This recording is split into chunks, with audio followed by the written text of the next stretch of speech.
I can't do it. Okay. We'll do it live. Okay. No. We'll do it live. It. Do it live. I'll write it and we'll do it live. Thing.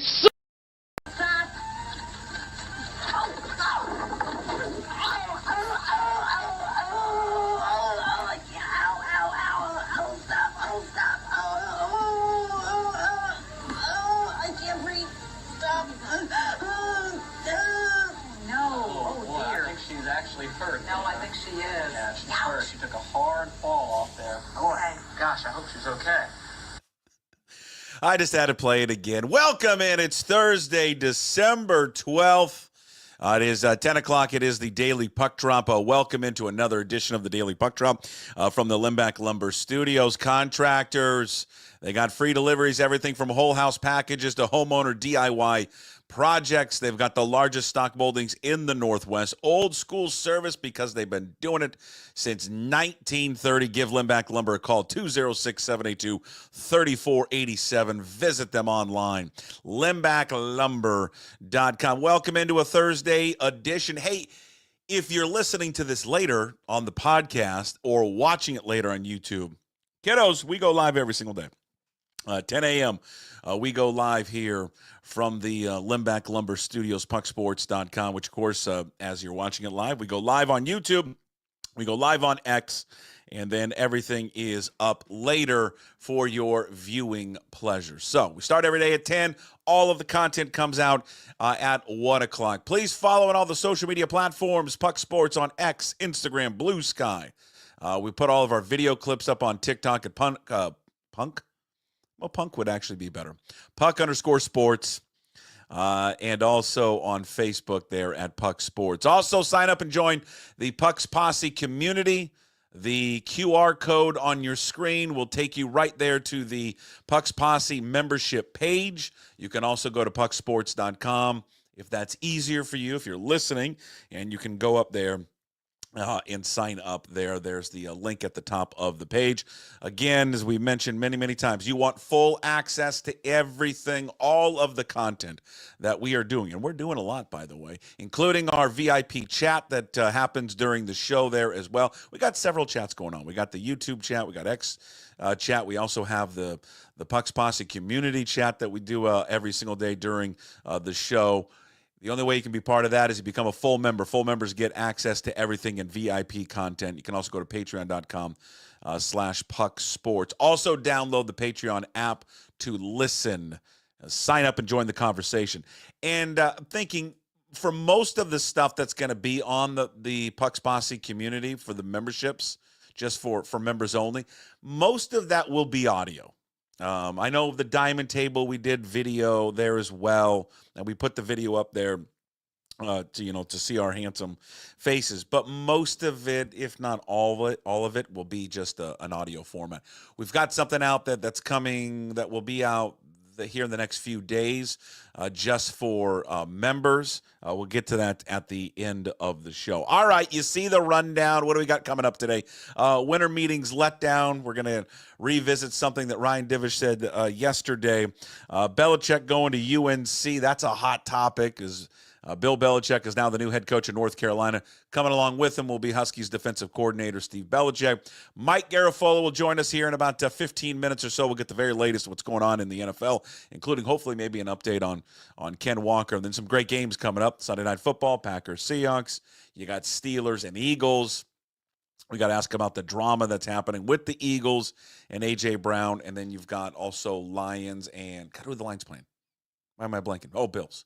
Playing the Bills. Michael-Shawn Dugar. We'll catch up with Dugar at 11. As we do most weeks, we tape with Dugar because he has a young child and he's busy.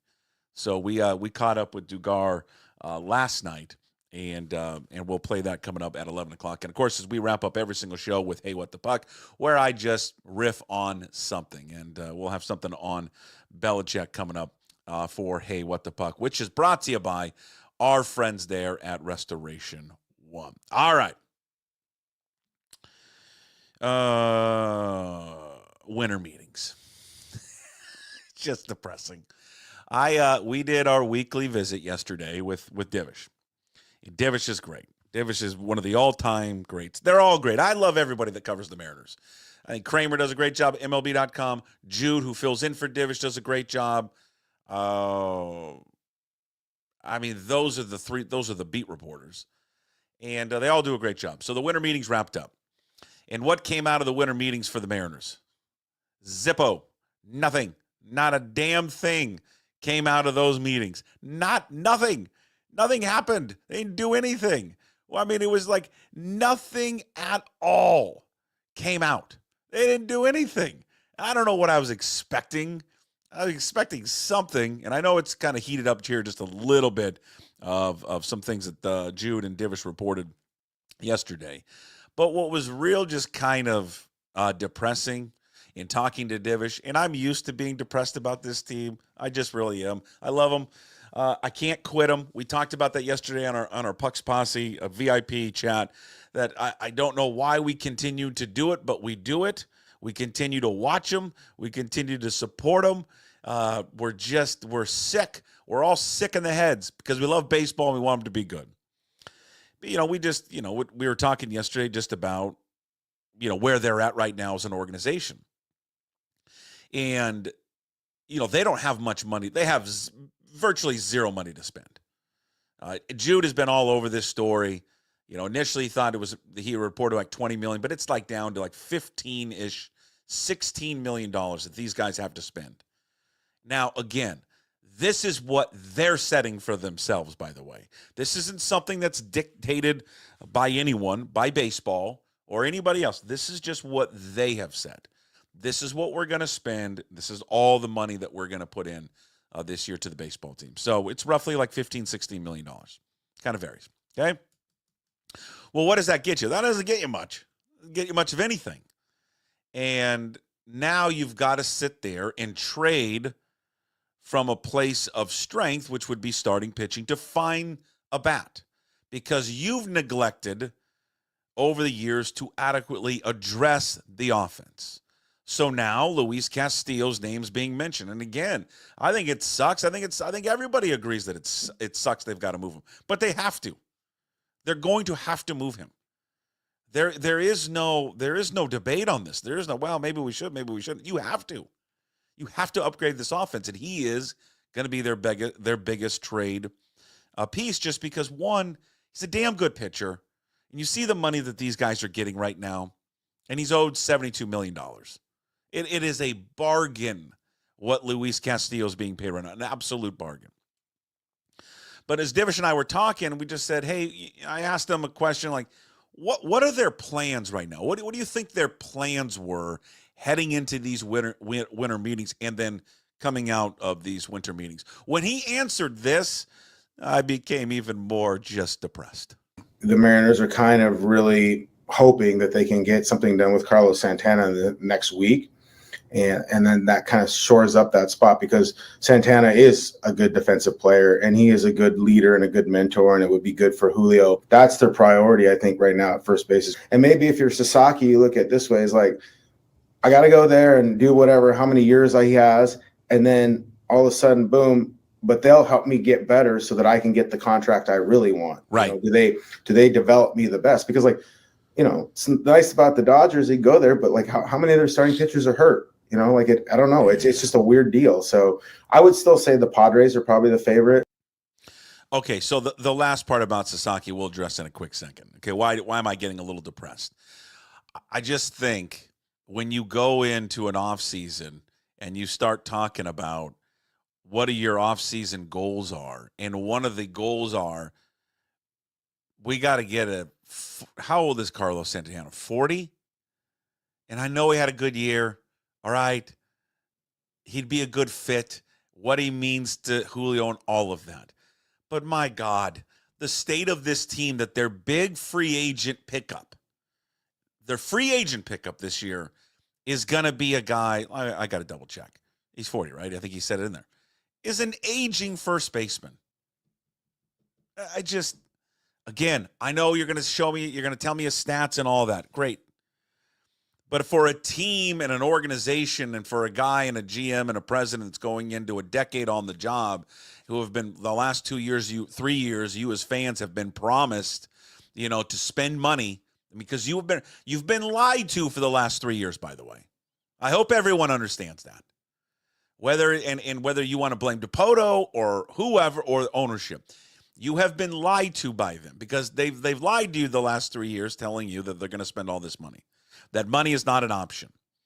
That money is no way will money get in the way of them spending. It is.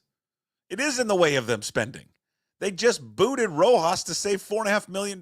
That's the only reason they got rid of him. And the only reason they're going to go get Carlos Santana because it's cost effective for them. Now, Sasaki is just a talent, but he's going to cost you nothing. So yeah, you should be in on that. Every major league team should be in on that. There shouldn't be a major league team that's not in on that. Because he's a hell of a talent. And again, it fits perfectly for them because it's cost effective, that it's not going to cost you anything at all. But when Divish said that, and I'm just listening to him talk, and we got more into it at the end because he went more into the discussion about, hey, I just don't think they have money to spend, which they don't, because as we discussed later in the show, in the segment with him yesterday, if you spend $6 million on Carlos Santana, that leaves you roughly $9 to $10 million left over to get who? There's no options at second base for that. You're not getting any free agent at third base for that. I mean, you could then, you could trade Castillo if you land Roki Sasaki. But there's even, I think those guys reported today, or I read it somewhere, where there's a growing belief around baseball that they're not in on him, that he's not going to go to Seattle. Okay, so if you don't get Sasaki, you trade away Castillo. Well, then you need to add a pitcher. I mean, I guess at that point you have Hancock. I don't know if you get a pitcher coming back in return for Castillo. That's not the main return that you want for him. The main return for him is you want some type of offensive weapon. Maybe that's a Tristan Casas, which we discussed yesterday with Divish. Him and Jude reporting that the Red Sox wanted Miller and Wu. They reported that today in the Seattle Times. The Mariners have balked at that. Okay, fine. Yeah, I mean, you want to trade Miller and Wu. I'm all for that. I'm all for not trading the young guys. One, because they make nothing, and two, I mean, the ceiling for those guys is just through the roof. I don't think yet to scratch the surface what they're going to be as pitchers. Castillo, I don't want to get rid of Castillo. In a perfect world, I wouldn't want to do it. Like probably 99.9% of the fan base. But because you haven't addressed the offense, you're going to have to do it. You're going to have to trade the guy. But are you going back to Santana? Okay, so if you sign him to $6 million, and again, all right, now it gives you an option over there. You platoon him with Luke Raley. Okay, fine. He's another bat off the bench when Raley plays. He's a good influence there for Julio. Fine. All that stuff makes sense. And last year he did have a good season. You can't dispute his numbers.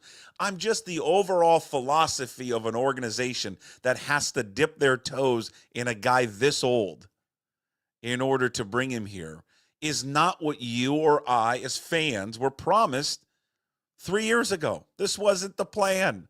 The plan wasn't we're going to go get some aging dude to play first base. The plan was we're going to go and spend and be heavily, active in the free agent market. They haven't done so. It's difficult for them because, one, I don't think anybody ever wants to come here offensively for just a number of reasons. I just pick your reason why they don't want to come here. Number one is the ballpark. Whether it's accurate or not, people feel you cannot hit here. Well, if you're a free agent bat, why would you want to go there? I don't want to go there. Yeah, I'm going to get paid, but my stats are going to plummet. Okay. I think too much is made of that, but whatever. All right, the weather. Maybe that's a factor in the beginning of the season, but not like it's nice everywhere in the beginning of the year. The travel. I think the travel is a huge factor. I think for some of these guys who not West Coast guys, East Coast guys, South guys, Latin guys, I just think it's too far. I think it's a major red flag. We've talked about this a lot with Ryan. I think with Brad, with Bill. Is a $1 billion organization. If I were them, let's spend their money because that's fun. invest in a plane. Have your own plane.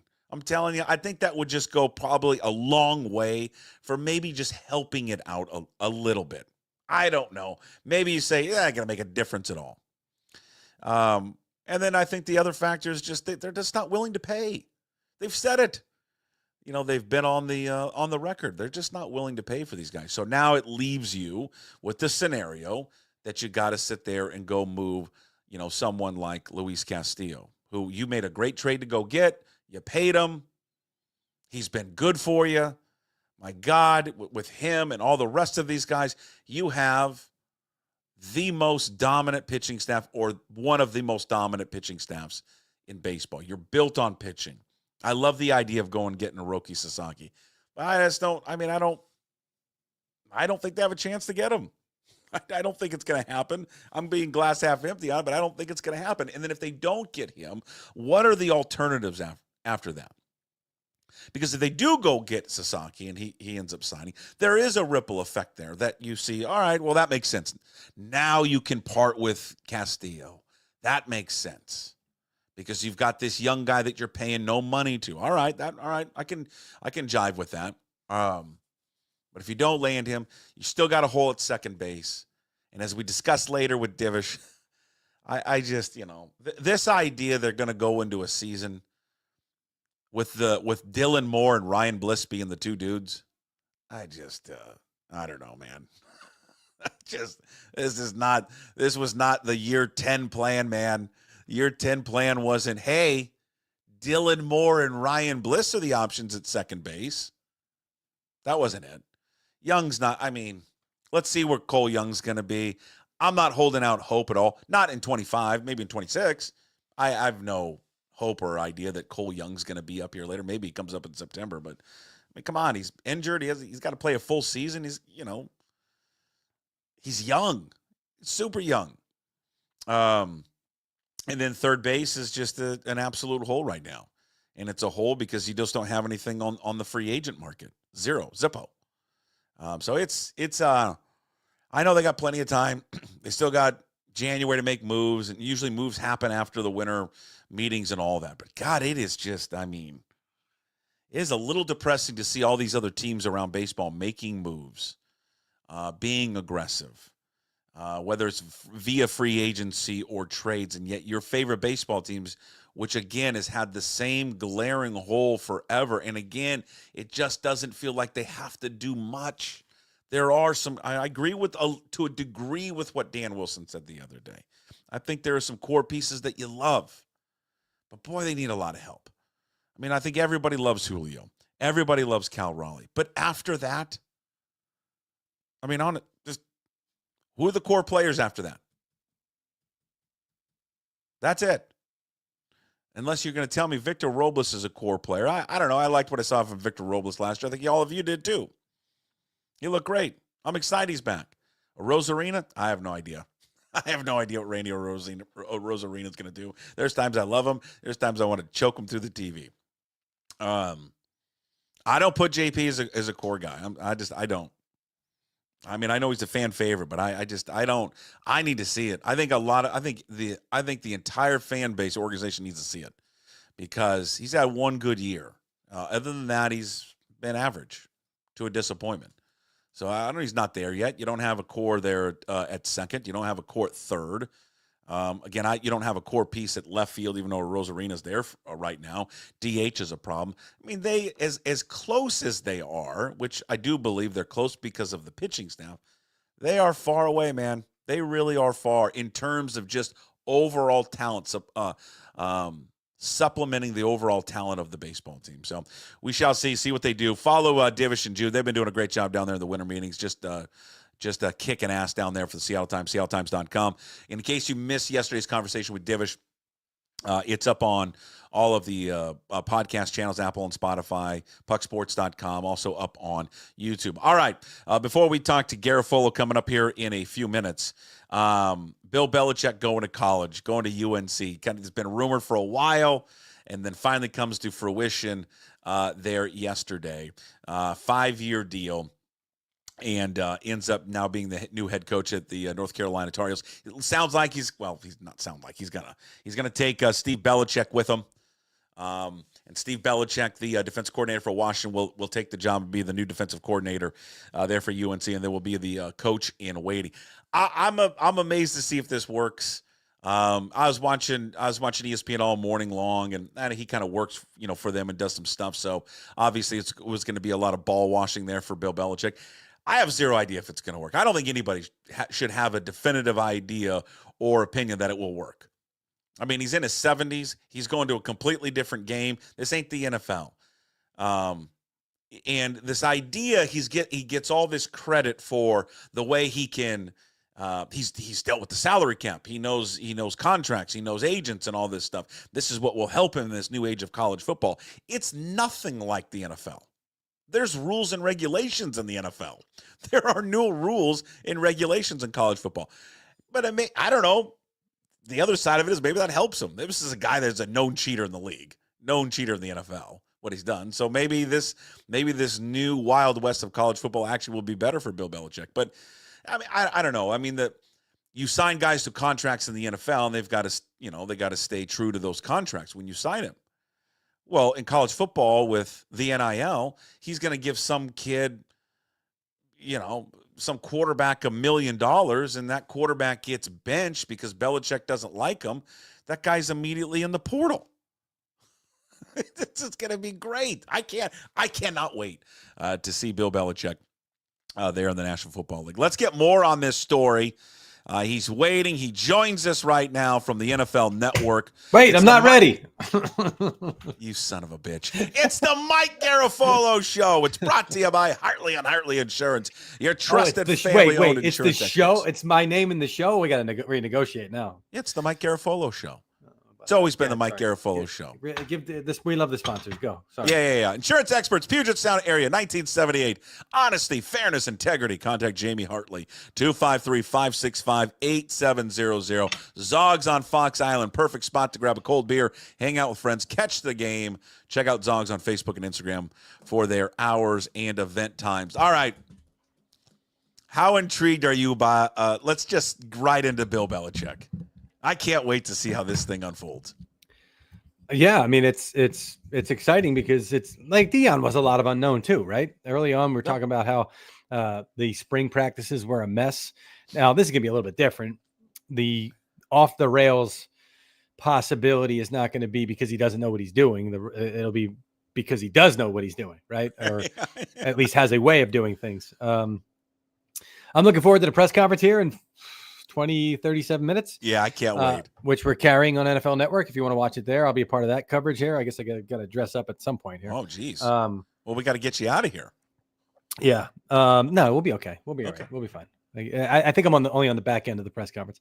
Hey, when you're on TV and you dress nice from the waist up, we got shorts or sweats on underneath? Both. Either. I mean, yeah. Summer shorts and Okay. yeah. I mean, Good. I've shown them on air before. I've done the Captain Morgan. Good. Up on my chair. But yeah, I mean, I think he's right in assessing college football as more similar to the NFL these days than it's ever been. And therefore his way of doing things should work on the college level as it worked on the pro level. Because these guys are different now than they were before. I mean, you used to be able to Lou Holtz grab him by the face mask. You can't. That approach doesn't work anymore. It'll be more of the way that he was hard on guys mentally, psychologically. And I still say that the greatest thing that he ever had was a quarterback that was willing to buy into that, because he would yell at Tom Brady or not. Yeah, he would berate. What's the word? He would criticize Tom Brady in a team meeting, and Brady would take it. And the 53rd guy in the roster would be like, that's how he's treating Brady? I better get my stuff together. So it's going to be fun. But does it work? I'm watching all these shows this morning, and everyone's kind of saying the same thing, Mike, right? Is like, except for Good Morning Football. I give Peter Schrager and Kyle Brandt credit. Kyle more than anybody. Kyle called it a sad day. Kyle's like, this guy should. Why? Why is it sad? Because he's out of the NFL? Because he's out of the NFL, and he shouldn't be coaching against Wake Forest on a Thursday night on ESPN is what he said. It was a good line. And basically saying that him taking a college job was his admission that he wasn't going to get an NFL job. I don't know about that. I don't know what he heard on his end. He was going to be a candidate, but he wasn't going to be a candidate for every job. Like, it would have to be, it wasn't going to be the Bears job because they had a general manager in place and a team president. And that's what happened in Atlanta. They had people in place above the coach, and those people were not going to stand for a guy who's going to come in and try to get them out of there. I mean, that's basically what happened. They saved their own butts. It's just the power, right? These teams are unwilling to give up the power to him, correct? But I could see, well, the owners, there may be owners willing to do that. Like Arthur Blank would have been willing to do that, but his staff of people said no. But he's the owner, Mike. What if he wanted it? Just fire them. He adjusted his people, and they talked to him about how he does things. And if for whatever reason Arthur Blank trusted those people and went with, and Raheem Morris could still do well there. I'm not saying that he's not going, and I don't know what Belichick would have done there. I'm just saying that that's how the process played out. I think, Shad Khan would have been okay. And if Shad Khan had blown out general manager and coach, then it would have been wide open. Okay, Bill, come in and set things up. So I think the Jaguars should have and would have considered themselves lucky to get that guy there. So, I mean, how much did I'm curious about this. I think Seth Wickersham did a long story on him and just the behind the scenes stuff. And I think he mentioned it in there, or maybe I saw it someplace else. And again, when Seth Wickersham starts coming, knocking around your door, run.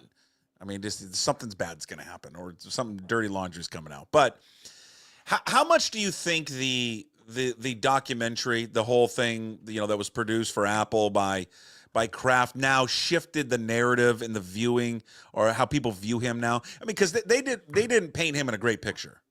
I mean, that was a pro Kraft piece.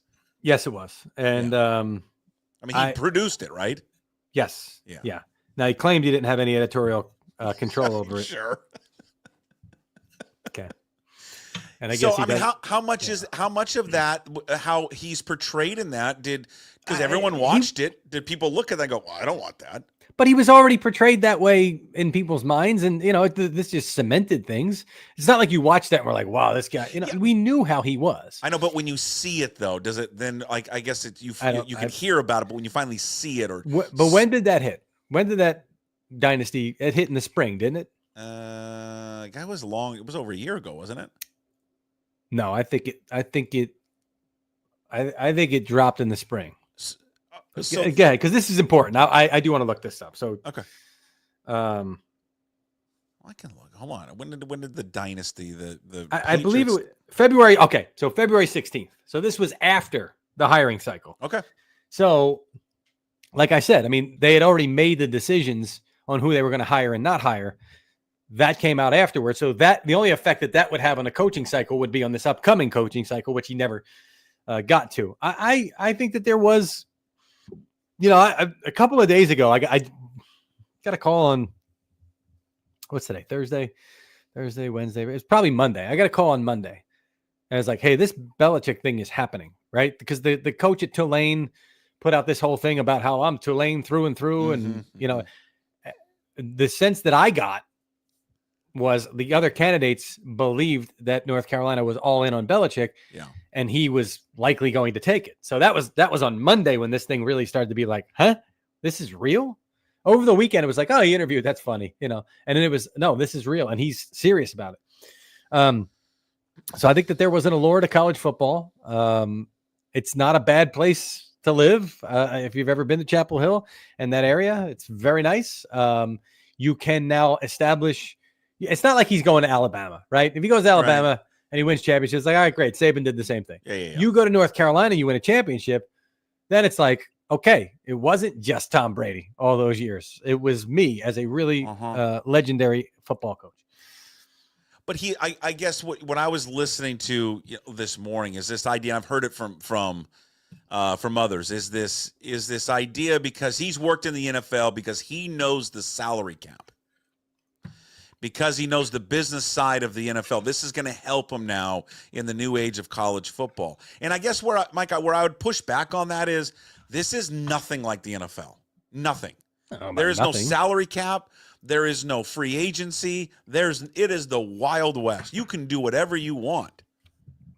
And how will he navigate? How will he navigate handing out some deal to some kid, some third-party agent who contacts a kid in the portal or whatever, and goes, "All right, we'll pay $1 million to come play quarterback." Mm-hmm. Kid gets benched in his third game. He's like, "Yeah, I'm out.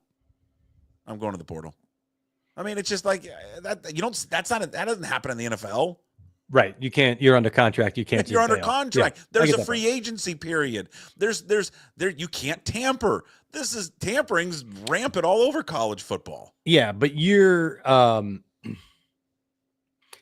there that long anyway. Whereas in the NFL, you're drafted. It's a 5-year contract and you expect that you're going to have that guy for at least one contract extension. So you're talking, you draft a guy in the first round, you expect him to be on your team for a decade, right? Basically.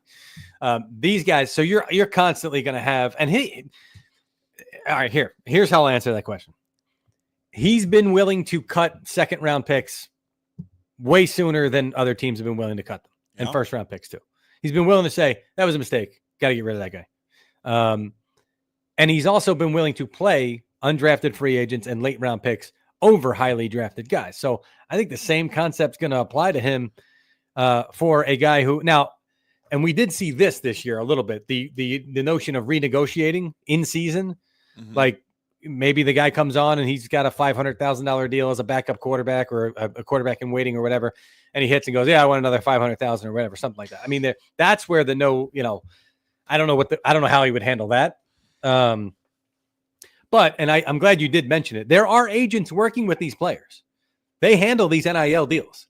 Don't act like it's just a player, So that is like the life in the NFL. And he had direct communication with agents in the NFL. He had some good relationships with agents. I was like, really? Yeah, but these guys are like, I'm telling you, these are used car salesman agents. This is the bottom of the barrel. I don't even think the same agents. No, it's the same agents. No, some of them are not even credited agents. But I've talked to NFL, right? But I've talked to NFL agents over the last couple of weeks here. Really, days is where it's really been digging in, talking about how, dude, this portal stuff is crazy. Like, I got a quarterback who's got a $4 million offer from where I was just like, they're digging in and doing those deals. In the same way that they're doing NFL deals. So, look, what do you want me to tell you? It's happening. Press conference in 27 minutes. I can't stop it. You keep saying, but. All right, well, let's see. I think everyone just feels, without a doubt, this is going to be a home run.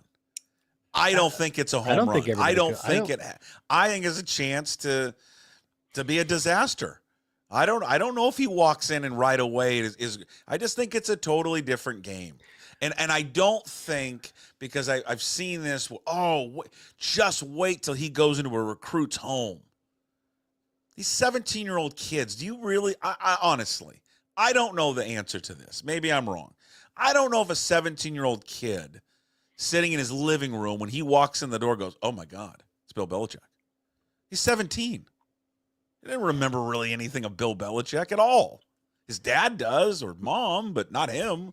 I don't think it moves the needle as much as people. You know what moves the needle is all the pomp and circumstance when you bring these kids in. What Oregon does, and Alabama, and the lights, and the pictures, and the money moves and it. all that stuff. The money moves it. So I mean, we'll see. The money. He's no doubt great X's and O's, but. It's it's the money. Can you hear me? Is this thing on? Yeah, money. It's the money. Which was part of it. He needed to make sure that he had the resources there, and they were willing to commit to because it's not a top tier NFL, the top tier college program. He's trying to make it one, but it's not. Yeah. And we need to know that. Okay, here's how I want to have a personnel staff, a personnel department. Look, we've had coaches bail for the NFL. Jeff Hafley. for college football, Chip Kelly leaving head coaching jobs because they don't want to deal with 11 months of nonsense. It's 11 months. There's like 1 month where you can't do anything. The 11 other months are nonstop on the NIL stuff, and it's driving them crazy. They have no life. They don't see their families. They don't talk to their wives, and it's driving them crazy. And so for him to go in and say, I'm not that he has kids at that age or whatever, or a wife, know about that. I'd also, by the way, 24-year-old, he's got a 24-year-old girlfriend. And there's been plenty of jokes made. Akbar Bajabi made one yesterday on Good Morning Football. What was the joke? Let me hear it. That he does a great job. He's already shown a penchant for recruiting young talent. And he said it with a straight face and pretended he wasn't making the joke that he was making. Good. That's good. Which was part of the fun. But I would say,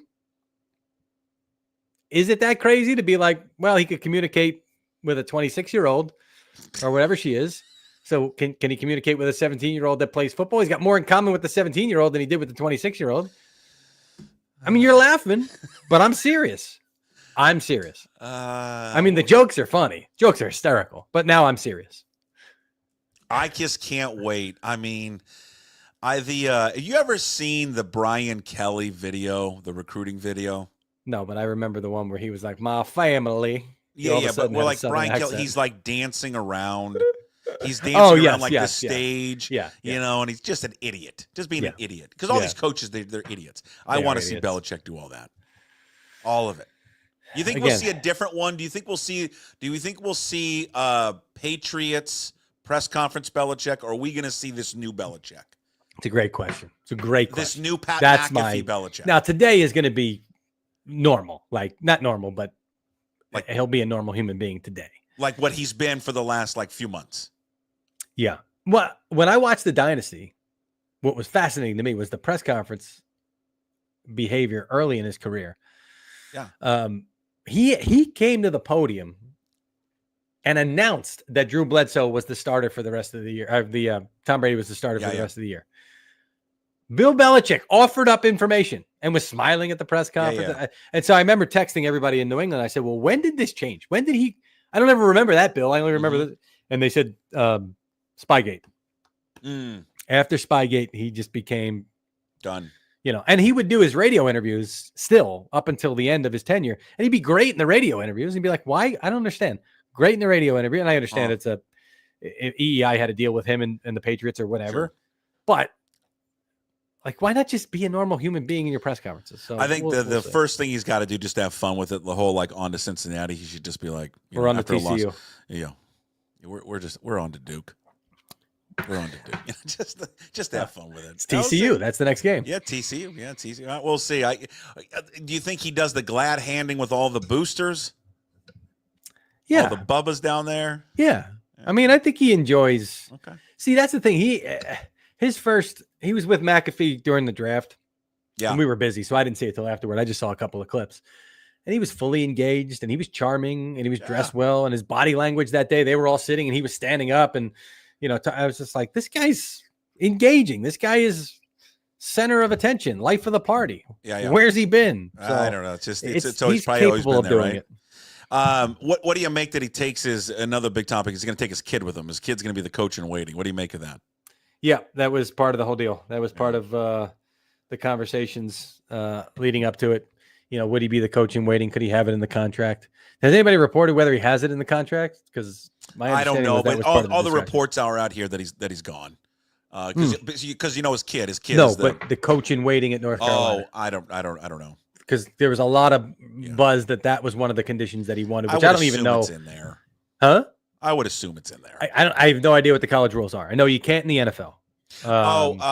Yeah, you can do it in college because it happened at my school, Washington State. Okay. We did it with Dick Bennett and Tony Bennett. If you're a college basketball fan. Okay. Yeah. So that if we get it's the contract's going to be on the books at some point, right? It has to work that way. Yeah. If you're a public university or whatever or state school. Yeah. So. Yeah, we'll see if that's in there. Steve Belichick was good out here. I mean, Husky fans, he was the defense coordinator at Washington. They loved him. His defense, his passing defense was good. So we'll see. All right, we'll move on. The A.J. Brown drama, I know they kind of squashed it yesterday or earlier this week about everything that transpired between, what Brandon Graham said, what Brown said after the game. Here's what listen, this stuff drives me nuts. I'm old school. I'm not even old school. I just think this is the way you should be. I'm team. Like win. That's all that matters at the end of the day. Do you win? And to have a guy come out and complain that he's not getting enough touches, but yet they're winning. Yeah. Like that's just, I don't. Because he was wide open on a deep corner route. Corner, sail, flag, 7. So many names for that route. Just deep. The opposite of the post. Yeah. The mirror of the post, I should say. He was wide open. I was covering the game. He was coming right towards us, towards the press box. And Jalen just didn't uncork it for some reason. It looked like he was looking at him. And he just didn't let it go. And AJ was not happy at the end of that route. Not stomping around, but like you just watch him. He's just like, dude.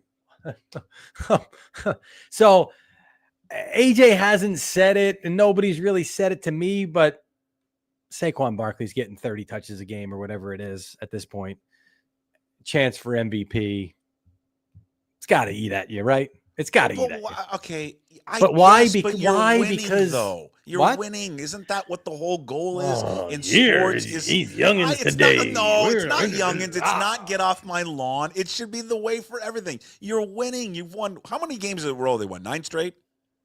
11-2. Yes. They're the best team in football. Yes. But you got a player that's bitching afterwards because he's not getting the ball enough. Does he want to be Jamar Chase? Does he want to be CeeDee Lamb? Does he want to be these top 5 wide receivers? He wants to be A.J. Brown when A.J. Brown is the thing in Philly, as he's been the last couple of years. So do you think he'd rather, it sounds like he'd rather have that than actually win. I would not put those words in his mouth. I wouldn't. Well, I'll do it for him. I just think it's a win, lose. Were we as productive as we could have been? No. Could I have helped? Yes. So he's missed like 4 games, right? 3 games, full games, but like missed a 4th game, like was like out early. Something like that. I forget how it played out, but that sounds about right. He averages like 6.6 targets a game. Yeah. So if you factor that in, if he hadn't missed games, he's going to be right at 92 targets. That's top 20 in the NFL now. Now, again, it's far from 92 targets in the league is top 20 in the NFL? Yeah, so he'd be like 21st. Top 21st. He probably wants to be top 10. Well, yeah. He wants to be number 1. They all want to be number 1. I wouldn't say that. All these guys do. All these wide receivers, man. You know these guys. They are. You're generalizing. Well, I mean, like DK Metcalf talked about it this week. As much as we talked about DK a lot. And DK was referencing Jackson Smith and Jigba this week. And you can see like the torch is kind of being passed right now with JSN and Lockett. And then Metcalf talked about it, when he was the young guy coming in and Lockett was the dude, but then all of a sudden he kind of took the targets away. And now JSN the last few games has taken not only targets away and catches away from DK, but he's taken away from Lockett. And DK said something like, I like DK. I mean, the sideline stuff, he's gotten way better at it. But he's just said, at the end of the day, we're winning. So, that's all that I don't care. We're winning. Can I just have that? Can I have someone just say it's all about winning? Can I have black coffee? And can I have an old school newspaper? Is that okay? Can we have those things? Can those things never go away? I just had a black coffee. It was delicious. You're damn right you did. Do you get a newspaper still? No. Damn it. No, we've got the end of the Star Ledger print edition coming up. Couple weeks, couple months. Things. I like the issues I have folding the paper, and it pisses me off. I can't get a crisp fold. So Sal Pal the other day, Sal holds up. I love when he does that. Holds up the newspaper. Yeah. But this was depressing. He was like, "Here's today's Philadelphia Daily News." It was this big, and I was like, "Yeah, that's not good." I think the Daily News is like, no. Don't show put it, Sal. Put it down. We got some great games this weekend, man. Yeah. We got Bills, we got Bills, Lions, Eagles, Steelers. How about Packers, Seahawks, huh? Something always strange happens. Packers, Seahawks. It'll be a great game on Sunday night, despite the Seahawks wearing those terrible uniforms. Which ones they wearing? The action green. God, I hate those. Is it all green? Yeah, the whole thing. Yeah. Not good for the big guys. For some reason, it works for me. Like, if any team's going to do it, I'm good with the Seahawks doing it. Yeah, it's people like it. A lot of fans like it, but like curmudgeon media people, we hate it. Well, we've So you want your black coffee, your newspaper. You don't want any highlighter green uniforms. You want players to be happy if they win the game, no matter what happens with their individual statistics. And I want gas to be $1.50. What do you think about the credit card surcharge they add? They do that out there? Oh, God, you know what else I want done? This is what if I. I know where you're going. I think I know where you're going. Go ahead. If I could get rid of that stupid screen that you've got where they flip it around, that whole screen, that whole transaction between you and to add a tip, restaurant, all of it. Yeah, the tip, the whole screen. I knew where you were going. That screen, I want it gone and removed. All of it. Yeah. So when you walk up and you say, "Can I have a black coffee?" and all they have to do is this. Yeah. And then they flip the screen around looking for a tip. 20%. No, you just poured coffee, man. Like you're not getting a tip. Sorry. Now, what if it was a macchiato or whatever? You know, what if they put some work into it? Yeah. Yes. They put some work into it. Yeah, but not just black coffee. I still think it's a weird line to draw because there's other people that are working in stores and doing work, and you know. Do you tip the person that puts your groceries away in your bag? No, I self check out. I don't want to talk to anybody. Well, but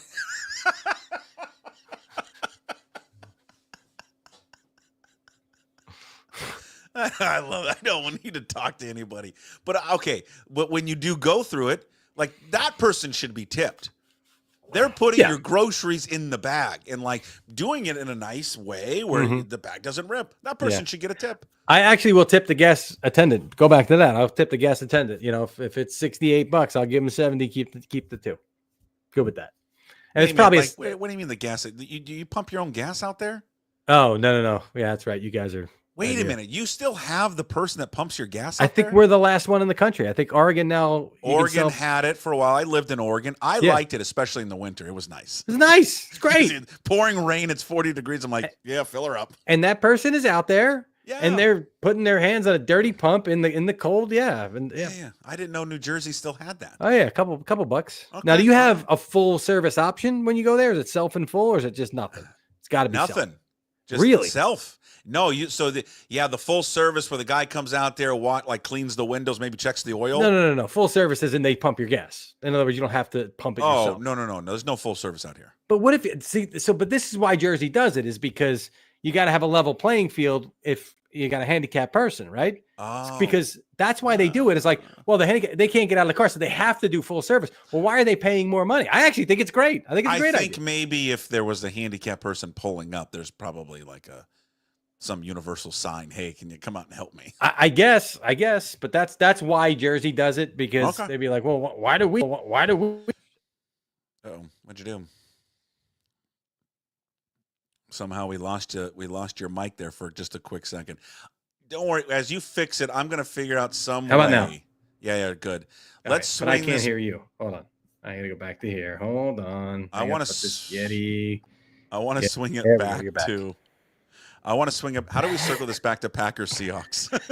I don't know. I think I may have to do TV shortly. Nobody's gotten back. When do you got to go? You got to go like now, 2 minutes now? If I have to be on at the top of the hour, I have to be. But go ahead, ask me a question. Okay, give me Packers Seahawks. Who do you like in the game?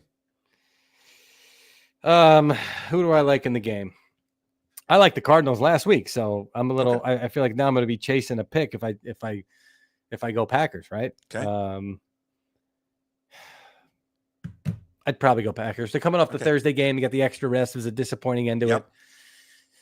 What do we know? Walker. Good news on Walker. It didn't seem like good news. Severe on him, but do you think he plays Sunday? I think he's legitimately be ready to roll at 2 p.m. I got to go in 2 minutes. I think he's legitimately questionable, but when he was undergoing tests and I was asking about him early in the week, it was like we got to get answers as to and they once they got the evaluations, it was like, oh, okay, no, he's just he should be good. So he's got a shot. I think today and tomorrow is going to be a good indication of whether he's got a shot. Lastly, tell me the Niners can beat the Rams tonight. We need that.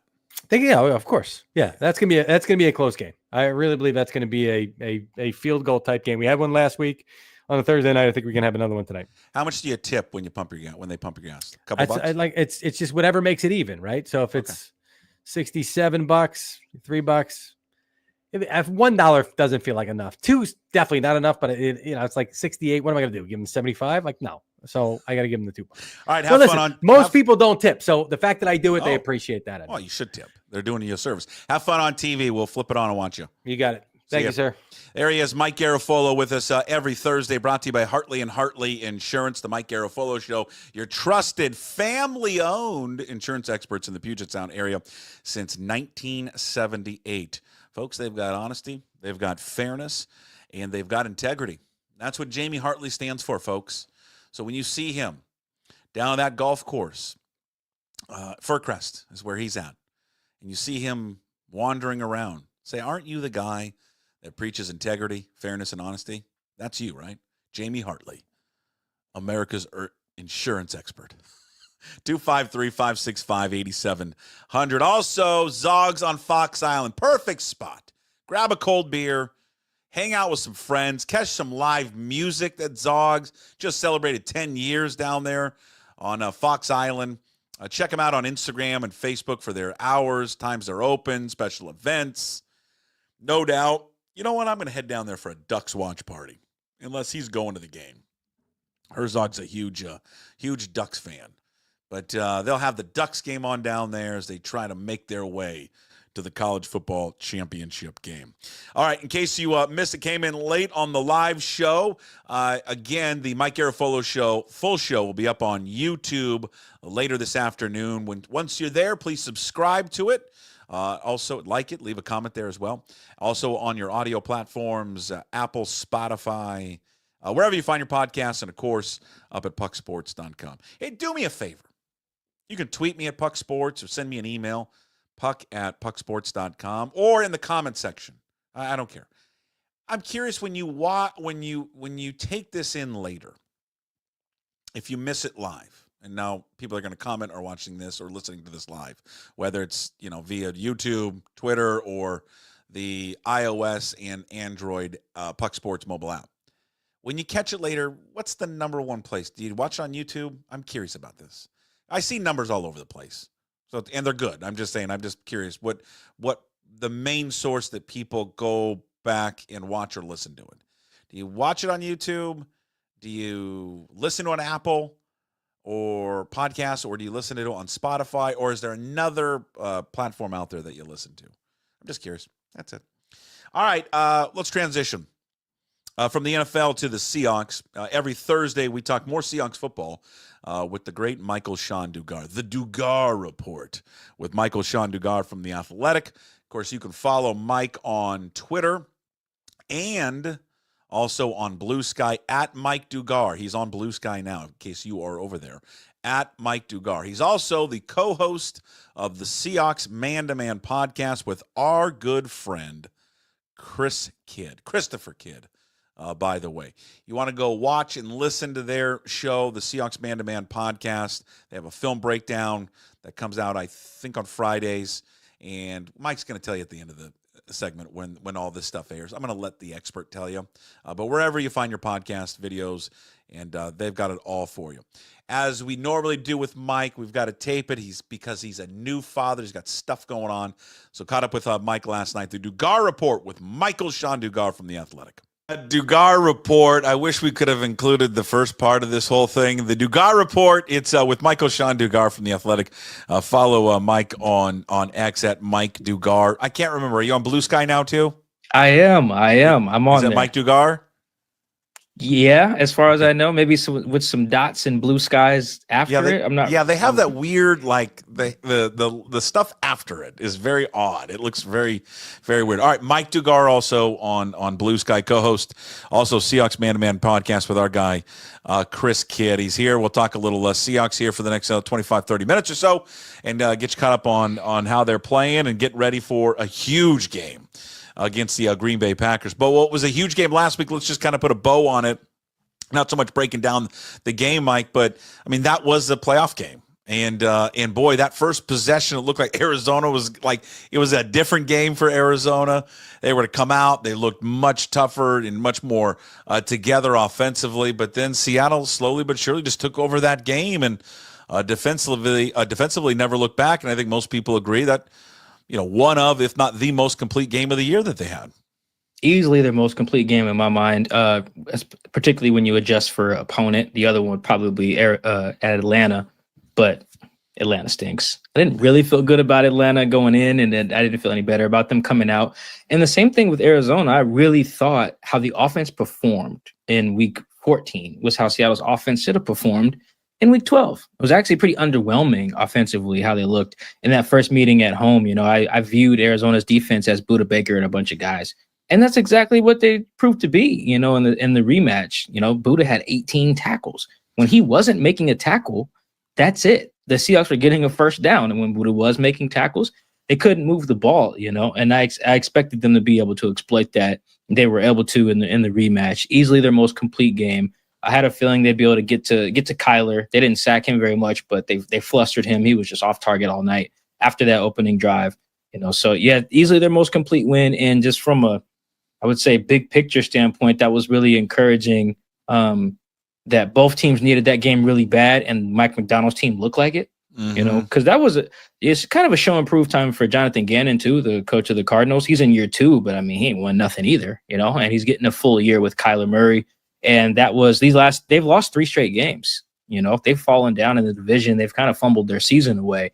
And the Seahawks were in a very similar position 3 weeks ago, and they're on a heater. You know, I think if you're on the fence about Mike Macdonald, you know, this stretch right here has been really encouraging. You know, they've had some do or die situations the last month, and they have played like a team in do or die situations, which sometimes is good. You know, they had their backs against the wall. Sometimes you want to see a team play like that. And Arizona is an example of what it looks like when you're doing quite literally the exact opposite. Why? I mean, listen, it's, you know, football, all sports, we can, and we're all guilty of this, Mike. We overcomplicate things a lot. You know, last week is a huge discussion about the offense, and rightfully so. Just where are they at? You know, why is it not clicking for them? There were some signs of improvement a little bit with the Jets, but again, you go to the red zone and it's just like, why can't they figure it out? And there's a lot of heat being turned up on Ryan Grubb, and you know, there was just a lot of back and forth about where they are at offensively. And then you get a performance like they had last week. Ken Walker's out. You're thinking, geez, they're not going to be able to do anything with Ken Walker out. Their offensive line plays their best game of the year, and I think it to a degree, it doesn't solve everything, but to a degree it shows you, my God, if you can just block and you can just, you know, get adequate blocking from the 5 guys up front, just how much easier it is for you offensively, throwing the ball and passing the ball. And then lo and behold, your offense looks better. I mean, I don't think Ryan Grubb in a week became some genius or anything. I just think it was the simplest explanation was, boy, Scott Huff's guys up front just played a hell of a football game. Yeah, it really was guys just out executing the other team, which, yeah, you're right. We overcomplicate it. Sometimes it is just that simple. And Arizona's front is not good. You know, not to say the Seahawks O-line is a bunch of world beaters, but they are better than the Seahawks front. Like Abe and Charles are just better talents than pretty much everyone on Arizona's front line on defense. You know, that's just not a very talented team. All of their draft picks should be used on defense, I think, in this next draft. But they've played teams that aren't very good either and just haven't looked like that. So I thought that was very encouraging. You know, I thought you could see the pride guys are taking in their performance. And the defense kind of been doing that for a month. It was just very simple as don't let the guy in front of you block you, shed your block, win your one-on-one matchups and coverage. And that's what happened on Sunday for the offense. They were running the same play every drive, a couple times a drive. Same counter action, guard, tackle, pull, whether Abe and Sautau were pulling or Charles and Lakin were pulling. Either way, it was the same play,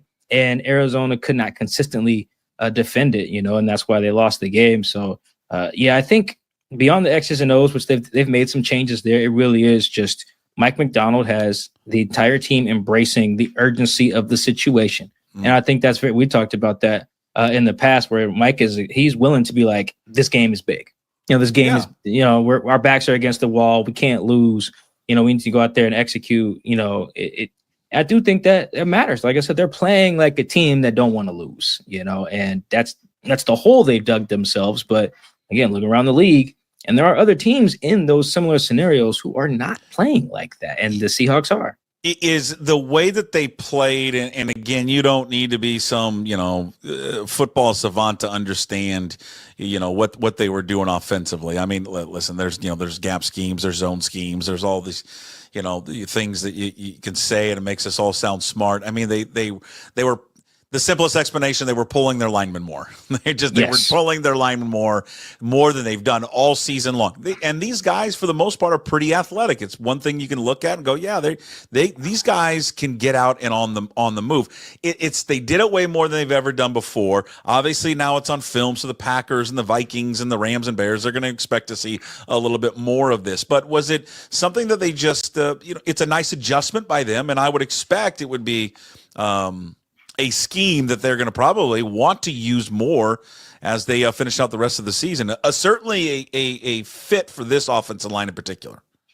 Yeah, Grubb has decided, and I can kind of see this, that his preferred style of running the ball is just right at you. He doesn't dress it up too much, doesn't really try to get on the perimeter very much and stretch guys out. They're either running, like in the Jets game, for instance, they had a drive in the third quarter, several drives actually, where they just got under center and just combo blocks right up the gut. Nothing, maybe some motions here and there, but nothing fancy. And it was generally working until they got down in the red zone and Quinnen Williams happened.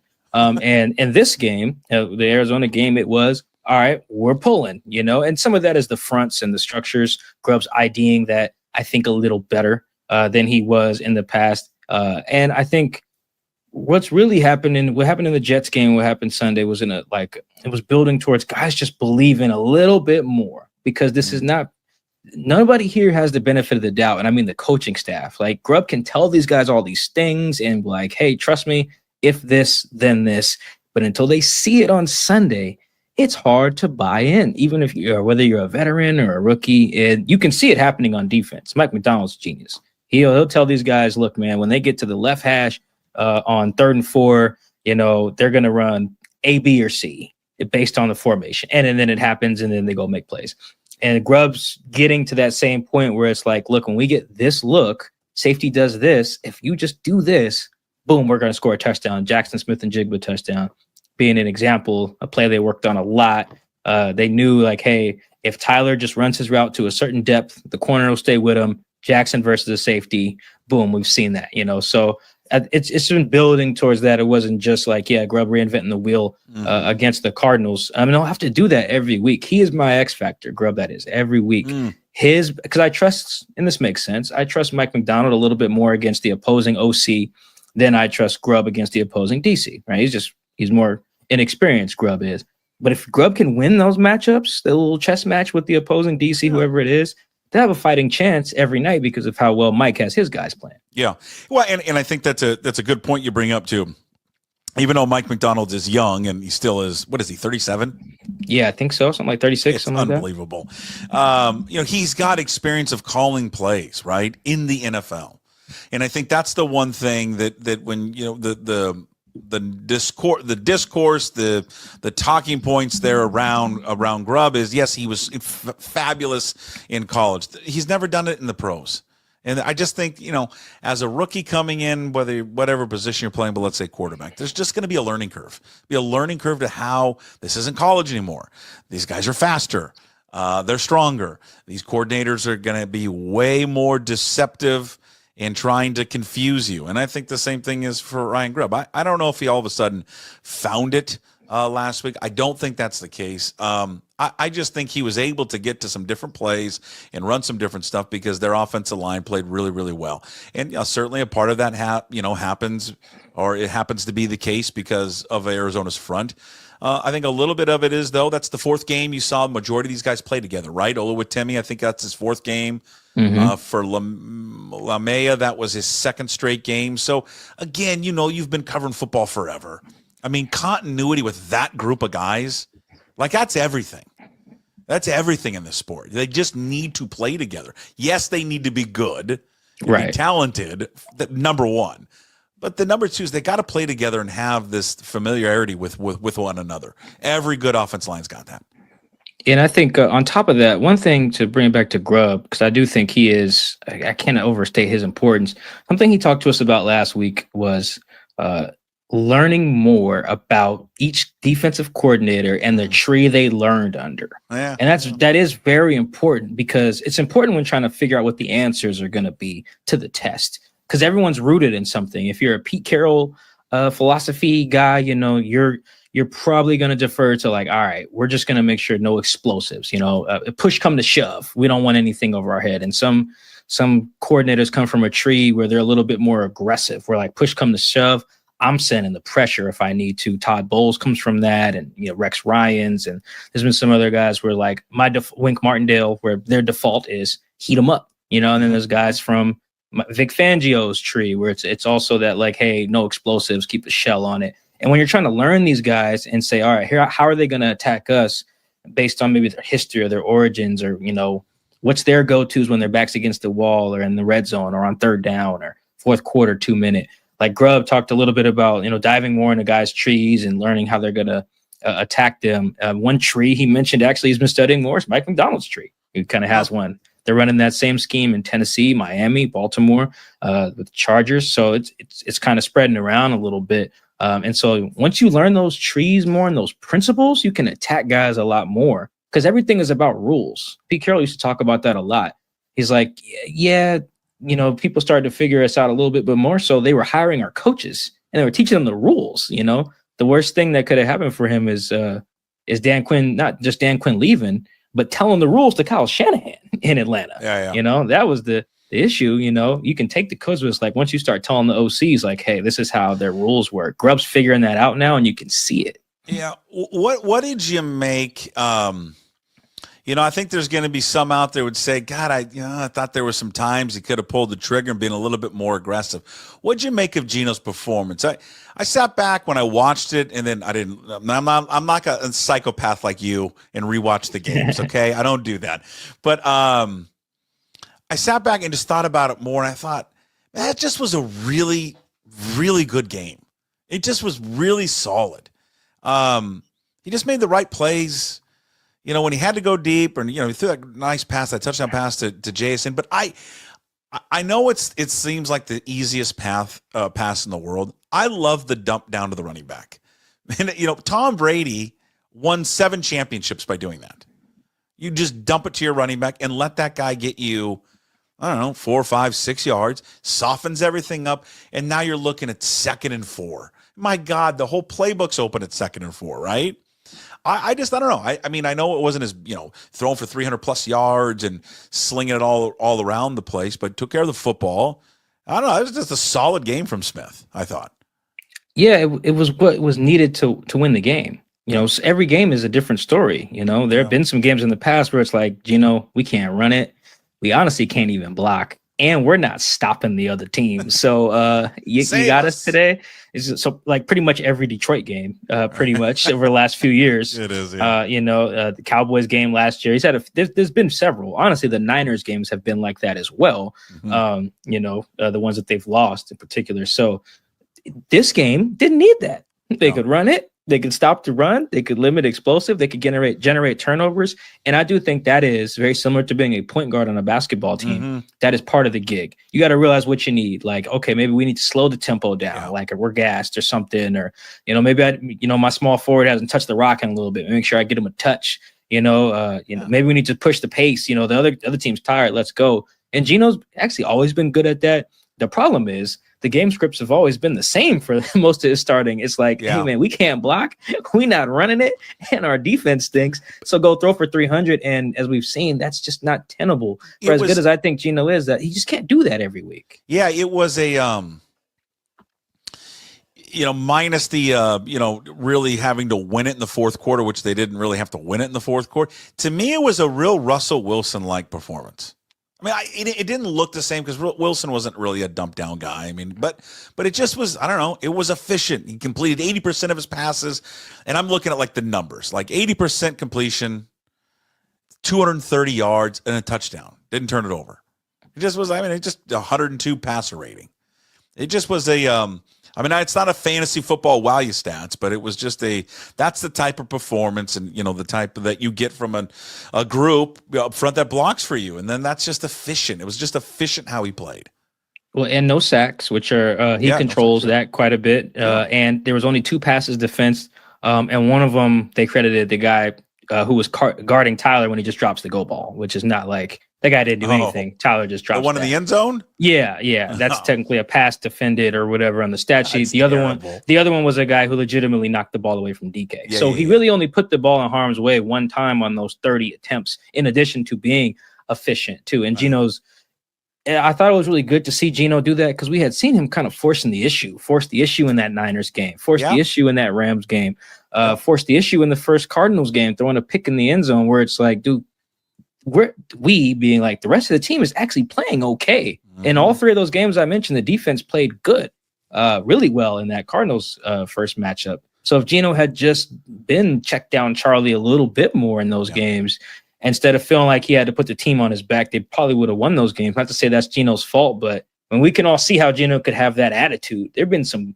games where it's on his shoulders to go make things happen. And then we've kind of seen the last couple of weeks, it's actually not, Now with the way the defense is playing, as long as the guys on special teams catch the ball, Geno can just manage a game here and there. Well, what I like about when he just dumps it down, and I think he can do that to Walker when Walker comes back. We'll get to Walker and his health and his status for the game against Green Bay. But what I like about it, it really is, it's like old school, right? Watching Mike Leach, you and I being both Wazoo grads, okay? Can't really run the ball, but what was their short little passing game to the running backs, to Max Borghi, to Wicks, to Jamal Morrow? I mean, those little dump passes were just an extension of running the ball. And, Zach Charbonnet to get almost 70 yards receiving, by just dumping it down to him and taking a 2-3 yard pass and turning into 6. I don't know. I just think it's a great way there to soften the defense. What for Geno? I mean, I have been all over the place with him. I can't make up my mind, and I hate doing it week in and week out. Garafolo has asked me this question all the time when we discuss this, and it's his favorite question. And he's like, I want you to close your eyes, and then I want you to pretend you're the Super Bowl media day, okay, wherever they hold it. And then I want you to open up your eyes, and I want you to look up in the rafters. Do you see him up there? Like, how they have all their banners hanging, the faces. Do you see him? And I'm like, because he's always like, I don't see him up there. To his point of I just don't think he's a guy you can win a championship with. And then I, for the most part, answer yes to it. I get performances like last week, and I know I'm putting too much into it last week, but if you put, a good team around him, strong running game, offensive line, solid defense that they have right now, I mean, he is a damn good. He can at times be a really, really good quarterback.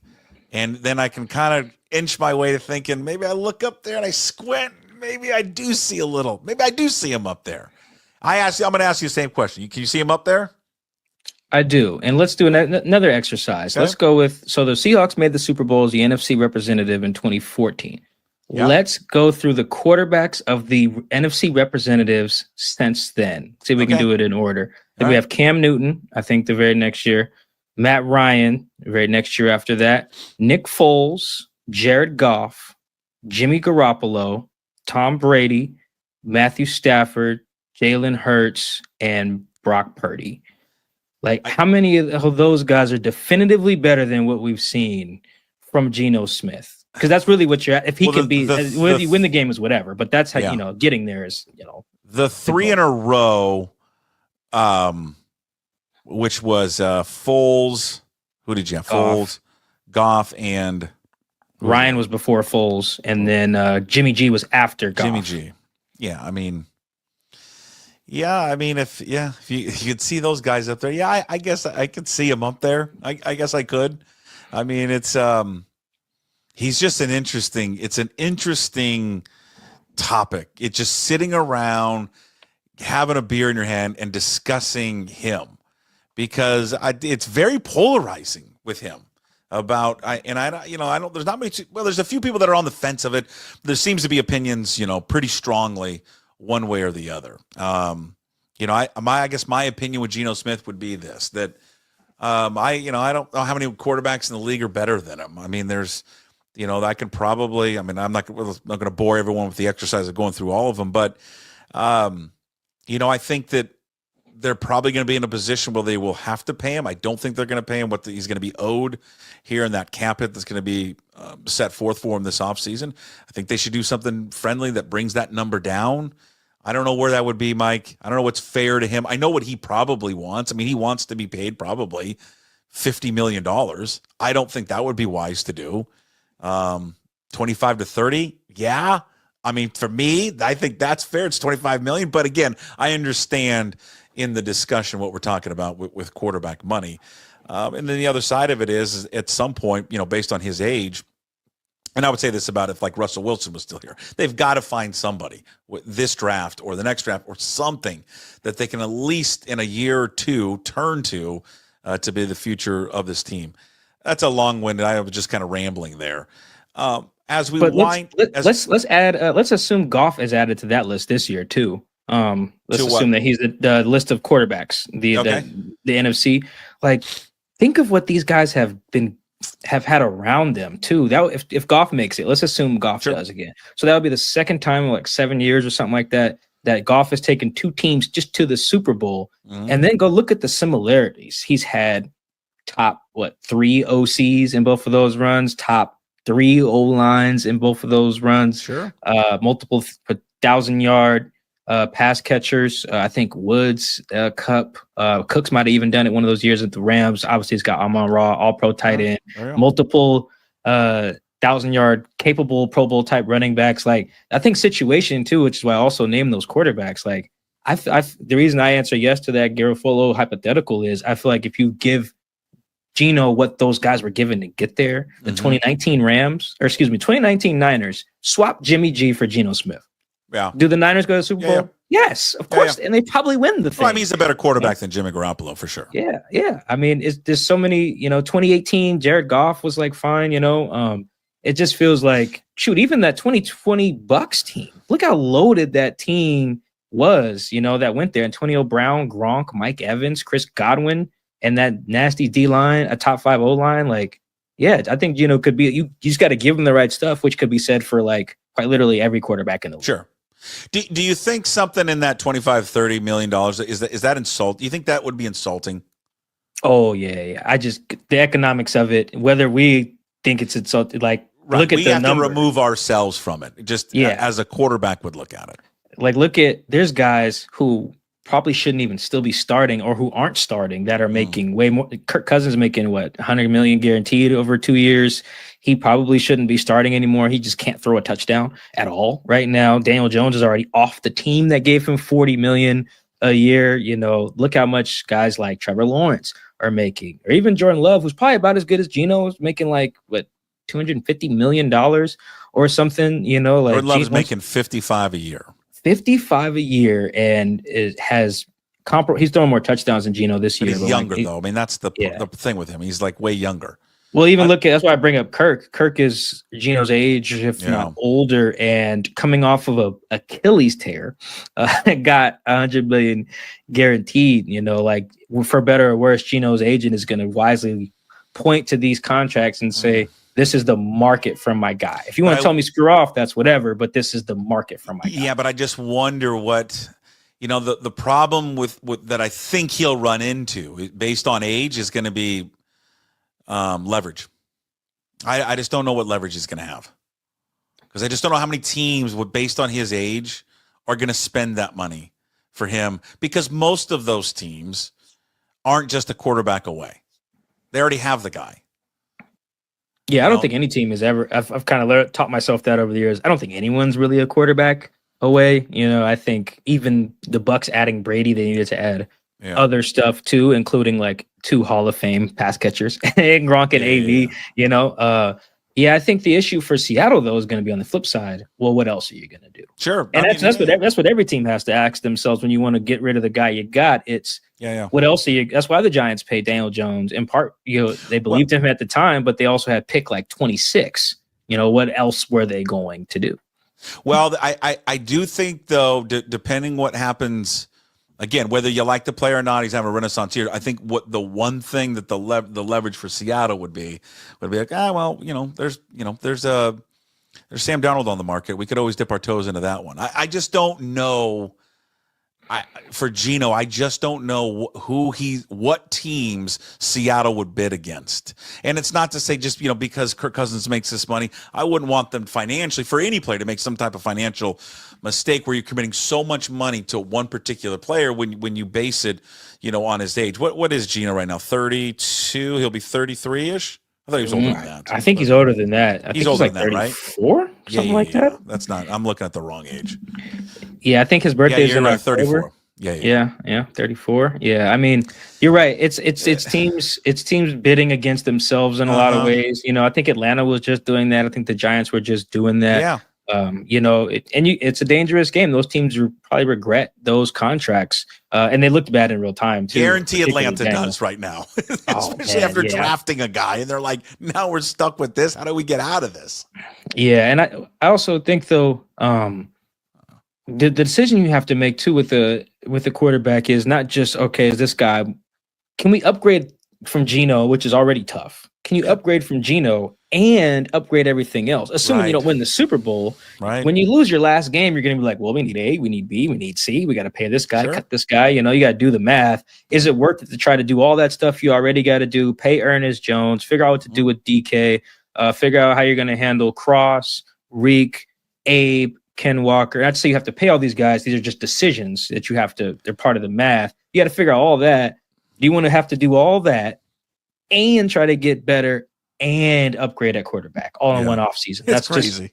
That's just not feasible for so many teams, which is why they default to their guy. And then the teams who try to do that stuff, who try to make their GM Superman, they end up falling flat on their face, a lot of the time. So I think that's both teams can look, both sides, Geno and John, can look at each other and wait for the other one to blink. Understandably so, I think. There's really strong arguments for both parties in that sense. A couple of house cleaning items. So what do we expect? Do we expect to see Walker on the field Sunday night against the Packers? I would be surprised. Like, if you're not practicing on Wednesday and they're still doing tests on you and your day-to-day, and it's not a playoff game on Sunday, I do think they try not to admit this, into the math, but when guys are playing well, you're afforded the luxury of like, all right, we don't want 60% of Ken if we can just get 100% of Zach and Kenny, and I know they've done that math before. Shoot, DK even admitted to it while he sat out the 2 games he sat out. He was like, me not at 100% is not as good as my guys at 100.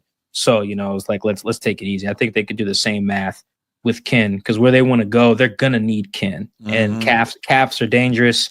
You play with a tricky calf. I mean, people saw what happened to Christian McCaffrey in Buffalo. The thing just exploded, so you do got to be careful. Cold weather playing with a calf injury. I would be surprised if we see him. I wouldn't rule it out, but I would be. I think I have him in one of my leagues. He's on my bench in fantasy, so I maybe view it through that lens. I'm sure that's how a lot of people want to view it. That's how everybody does it. It's gonna be a fun game, hell of a test against a really good football team with a quarterback that can light you up. With a quarterback, though, we'll turn it over. I can't wait to see on Sunday the chess match between Mike Macdonald. He's done a good job in the last few games of confusing some pretty good quarterbacks, Kyler Murray, and then of course a future Hall of Famer and Aaron Rodgers. And I can't wait to see what he has in store there for Jordan Love. And then I think the test for this offensive line, we'll see how much they've improved against a very much a better defensive front than what they saw last week there in Arizona, and a team that's very stout there against the run. And it's Sunday night. It's a national audience. It is these two teams get together, and something weird always happens when these two fan bases and these two teams get together. Be sure to follow Mike there on Twitter. Also Blue Sky for the very latest there on Ken Walker. Follow him at Mike Dugar. Read all of his work. Going to ask him what he's got cooking right now up The Athletic. Get a subscription to The Athletic if you don't have it yet. Also check out the Man-to-Man podcast, Seahawks Man-to-Man podcast that he does there with Chris Kidd, wherever you find your podcasts. All right, what do you got up? What do you got cooking right now at The Athletic? Since he's been balling, decided to write about Kobe Bryant this week. Just not only that he's been playing well, but also I do think he's like emblematic of what Mike Macdonald wanted to be in year one, which is a legitimate meritocracy where everything is earned from his coaching staff, just not the staff not being a bunch of his buddies from his Rolodex of former coworkers, to legitimately saying, hey, if you play well in practice, I'm going to give you a chance. And if you help us win, you keep the job. Even if you were an injury replacement, Mike McDonald referred to Kobe as an example of how they want to build this thing. Mm-hmm. I do think that's important. You want to, like, culture is hard to measure. Kobe's ascension is culture. It is saying you practice well, you stack multiple productive days on special teams, on defense, you come in with the right attitude. And when it's time, we're going to put you in the game, and we're going to believe in you. And if you help us win, you stay there. I think that's important it's important for all coaches, but I mean, there's so many politics in football. It's like probably a breath of fresh air for some of these guys to see the accountability of like, oh, you're fumbling kickoffs, you're gone. Yeah. Oh, but you're making plays on the ball, then you start. Mm-hmm. Oh, you're practicing well, then you start. Oh, you're not practicing well, you ride some pine. That I was just talking to Artie Burns about that. He's like, yeah, we need that. Artie's I think 31 or something, so he's been around the league. So I wrote about Kobe being in the window into that. We got our film breakdown, Chris and I, on the Seahawks Man to Man pod, YouTube exclusive, coming on every Friday. Make sure you check that out. Right now, we have our One Big Thing / opponent preview out now on all platforms, wherever you're watching, listen to this. We're available. We just interviewed the homie Matt Schneidman, who covers the Packers for The Athletic, does a great job. He predicts a Seahawks win, actually. So he got some optimism on the show there. All right, there he is, Michael-Shawn Dugar with us every single Thursday. Again, follow him on Twitter. I keep saying Twitter. It's X, but I always call it Twitter. Blue Sky at Mike Dugar. Seahawks Man to Man podcast, wherever you find your podcast, and, of course, The Athletic. And, of course, you can find this full episode up on YouTube. When you're there, please subscribe.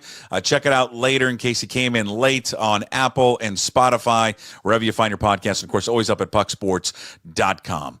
All right, Mike, we'll talk to you next week. Thank you. Appreciate it. Peace.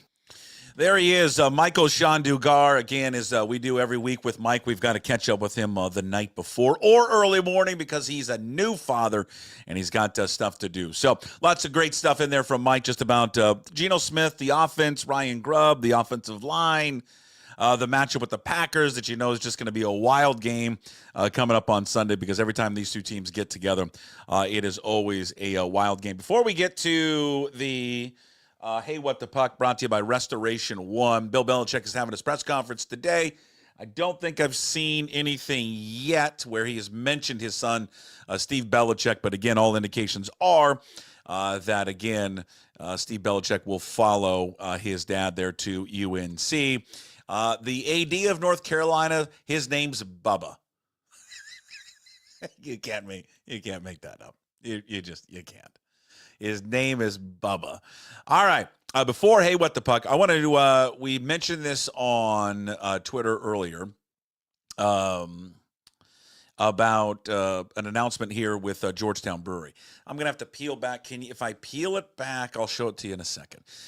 Georgetown Beer, who has just been an unbelievable partner with myself for many, many years, even with, Furness back in the day. Well, he still is now.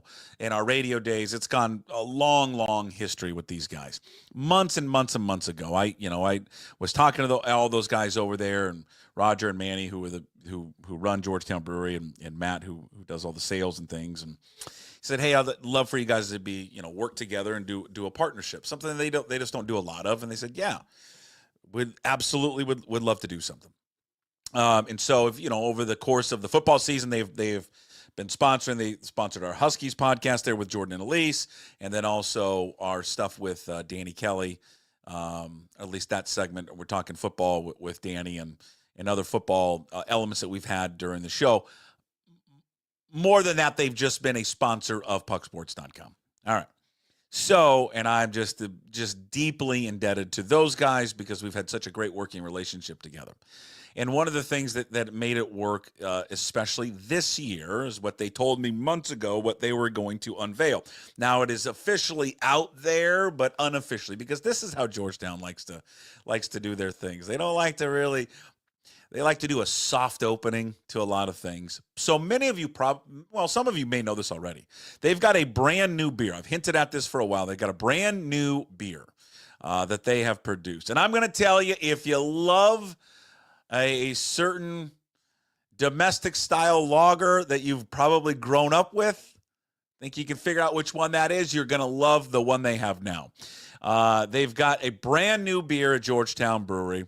You can find it in your local watering holes right now. Easy drinking, domestic style lager, Georgetown's Tavern Beer. Made with Pacific Northwest barley, Yakima Valley hops, 4.2%. That's an easy drinking beer right there. Brewed by my friends there at Georgetown Brewery. Of course, makers of Manny's Pale Ale and Bodhisattva IPA. You can get that tavern beer right now at Georgetown Brewery. It is easy drinking. I'm telling you, if you like that used to be local domestic style lager, you're going to love this one. I'll pan back. They've got T-shirts too. Hats are coming soon. I mean, look at this. Can you see? Yeah, this is the problem. My boobs are going to get in the way. Look at that. Look at you got the tavern beer. Look at that. Look at that. I mean, it's painted on me because I'm big. The wonderful tavern beer T-shirts. They'll have hats coming up momentarily. It is. I've had it. In fact, I had it a long, long time ago, and I've had it since then. And I'm going to tell you what bars you can get it at. But you can go and get it right now at Georgetown Brewery, georgetownbeer.com. They will, the cans and all that stuff, I don't know. I think that probably will be down the line. But right now, the two places to get it, at the brewery and then at your local watering hole. And I'm going to give you some bars that you can go get it at. But I had this this is how long the process is. Like 2 years ago, they had a tester of it, and they brought it out to Ian's charity tournament. And Matt, who works at Georgetown, had it in a growler. He's like, hey, I want you to try this. And he prefaced it by saying, you're a Coug, so you'll like it. And we had it then. And then I'm like, oh, that tastes very similar to something, but better. And that's how the process started then. And then they've made now the tavern beer. Maybe some of you have had it. I don't know. But for those who don't know, because they don't like to kind of promote it too much, but we're going to promote it for them because this is part of our deal here with Georgetown Brewery. Tavern beer, and again, easy drinking, domestic style lager made with the best Pacific Northwest barley and Yakima Valley hops. You can find it at the brewery and at your local watering hole. Look at that tap. Look at this tap. Now I just need a beer fridge. Look at that logo, man. Come on, I get it up there. Look how beautiful that is. That is a great looking logo. Ah, it's just gorgeous. Great name too, Tavern Beer. Because when you drink it, you're at a tavern. You're at a tavern. Sorry, started smoking again. Kidding, I did not. All right. Where can you find it? Let's see. Seattle, if you're in the Ballard area, which I don't leave Ballard, to Barking Dog, Lock and Keel, my favorite, Mike's Chili Parlor, Thirsty Fish, Olaf's. Let's see. It's in Buckley's and Belltown. I'm just going to read them all because why not? It's at the Lost Lake Cafe in Capitol Hill. It's at Retro, which is downtown. If you're in the Georgetown area, it's at Marco Polo, 9 Pound Hammer, Seattle Tavern, Star Brass, up on Finney Ridge, Ridge Pizza. I love Ridge Pizza. That really is our family, one of our go-to spots. If you're ever up by Finney Ridge, and if you're up there let's say you're going to the zoo lights, and you need some food, Ridge Pizza. Go there. You will not be disappointed. Let's see. Buckley's in Queen Anne. In Ravenna, Ridge Pizza Northeast. What else? Westy in the Westy bar. That's in Roosevelt. They also have the Westy that's in West Seattle. In South Park, Loretta's. Get the burger. And then Hobnobber Tavern in Burien, Rory's in Edmonds. If you're down in Kent, you're going to your next T-Birds game. They are in the Showware Center, is the tavern beer from Georgetown Brewery.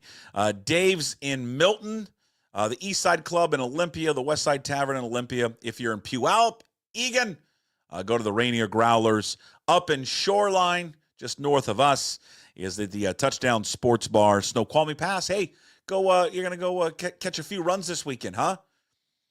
Webb's Bar and Grill up in Snoqualmie Pass. And finally, down in the south end, Vancouver, Charlie Sports Bar and Grill.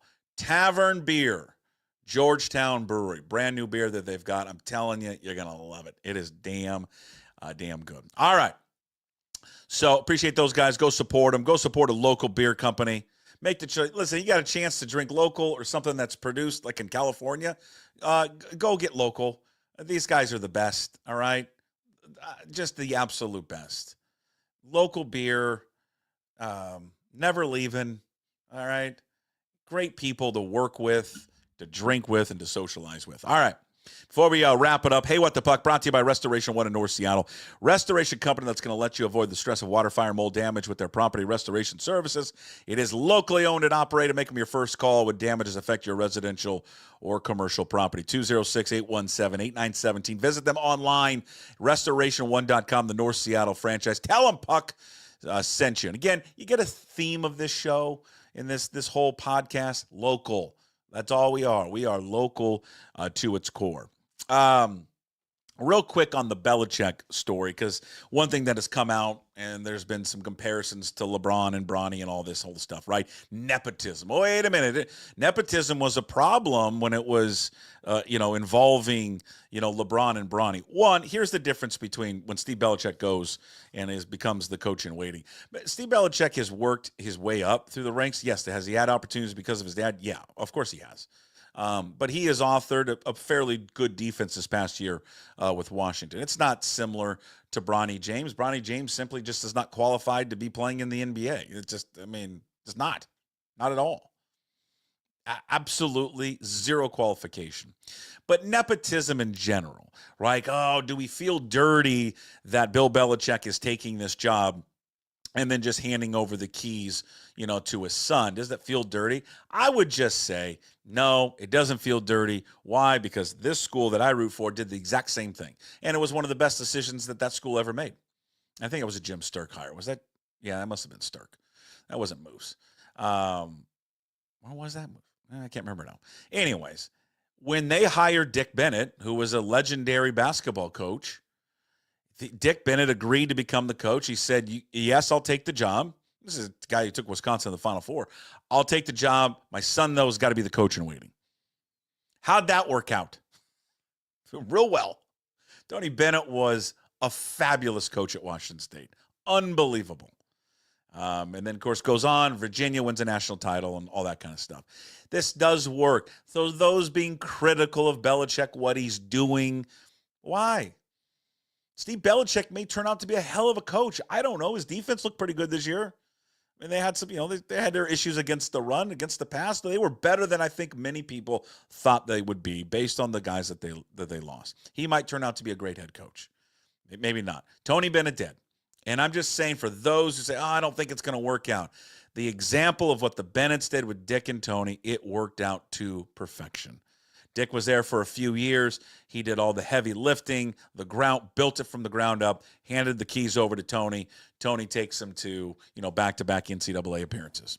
I mean, it just worked out well. And then parlayed that into, obviously a better job at Virginia, which ends up winning a national championship. So maybe Steve Belichick does the same thing at North Carolina. So I applaud the move. My only thing with Belichick is I just don't know if it works. I don't know. I'm so curious to see what he does in the collegiate ranks in dealing just with college athletes. It's just different than dealing with pro guys. All right. That's it for Hey, What the Puck, brought to you by Restoration One in North Seattle, your restoration company, again, that lets you avoid the stress of water, fire, and mold damage with their property restoration services. Give them a call, 206-817-8917. Visit them online at restoration1.com. North Seattle franchise. Tell Trent, tell Derek, Puck sent you. They're going to take care of you. They're going to, even if you don't say it, they're going to take care of you, no matter what. Real quick, I mentioned this to Puck's Posse community members, and again, sign up to be a member because we're adding new content, exclusive VIP content just for members. Like, we have a chat that usually that happens every single day while I'm doing the show. Ask a question that we've got to talk about and try to, have an interaction throughout the show with those guys. Also, some new features, and one feature that I was kicking around that I wanted to add called Puck Speakeasy. That was pretty good, right? Who doesn't like a good speakeasy? And, where we would hopefully every week reach out and sit down with a group or one person, an individual, and just talk about whether it's a coach, broadcaster, it doesn't have to necessarily always be sports, player. How did they get to be who they are today, the steps that led them to their role in broadcasting, their role as a quarterback in the NFL, right? Kind of a long sit-down conversation, right? Roy Firestone-esque. So we call it Puck's Speakeasy. And we are going to be taping the first one coming up today that will be available to Puck's Posse community members. So sign up. The QR code will take you there. Become a member. Again, all VIP content. You get all this stuff, the Daily Puck Drop, all of our regular guests, plus the additional content that we put up there on our community member page, which you can go to patreon.com/pucksports or just go to pucksports.com is the easiest place to go to and click the link there and sign up. So, and again, this may be angled just for people that are Cougar fans, but I do believe everyone will like this because I think you get a collection of this group of people together to talk about playing at that school, why they chose to go to Washington State, and the quarterback legacy that is at Washington State. I think you're going to like it. So coming out, should be coming out this weekend. I don't know exactly when I'm going to release it. I think I'm going to release it Sunday, probably after the Seahawks game, is our first sit-down on Puck's Speakeasy. Jack Thompson, quarterback, Washington State, 3rd overall pick in the NFL draft. Mark Rippon, Super Bowl MVP at Washington State. 2-time Super Bowl champion with the Washington Redskins. Alex Brink, who has gone down, as the greatest Cougar quarterback in Apple Cup history. Jason Gesser, who's littered all across the record books in the history of the school. Connor Halliday, who again is the most passing yards single season record ever in the history of NCAA football. And of course, his name's everywhere over the record books. And Luke Falk, who is the all-time leading passer in the history of the conference and school and holds every single record. So all those guys sitting down for what we'd like to call a quarterback roundtable, QB Confidential, our first episode of Puck Speakeasy. And the idea behind it is why they chose Washington State, their path towards that school, what led them there, and then also being a part of that quarterback fraternity that includes guys like Ryan Leaf and Drew Bledsoe, who, by the way, were invited to come on, but work things got in the way, so they couldn't make it work, which is unfortunate. But hey, you at work, you got things to do. So that's going to be coming out this weekend, and ultimately just the state of college athletics, decision looming for John Mateer, what they would tell John Mateer, and just their experiences at the school. So I hope you enjoy it. To be coming out here in the next few days. All right, that's it for us. We'll talk to you tomorrow on a Friday edition of the Daily Puck Drop. Jim will be back. Chris Egan, our handicapper Troy Wins, Lofa Tutupu, talking all things Seahawks coming up tomorrow. Until then, as always, we promise to be better. No shoes, no ties. Would anybody like to smoke some pot? Yeah. I was born to love you. I was born to lick your face. I was born to rub you. But you were born to rub me first. What do you need my address for? We'd like to send out a mailer. Mother of mercy, I don't speak Japanese!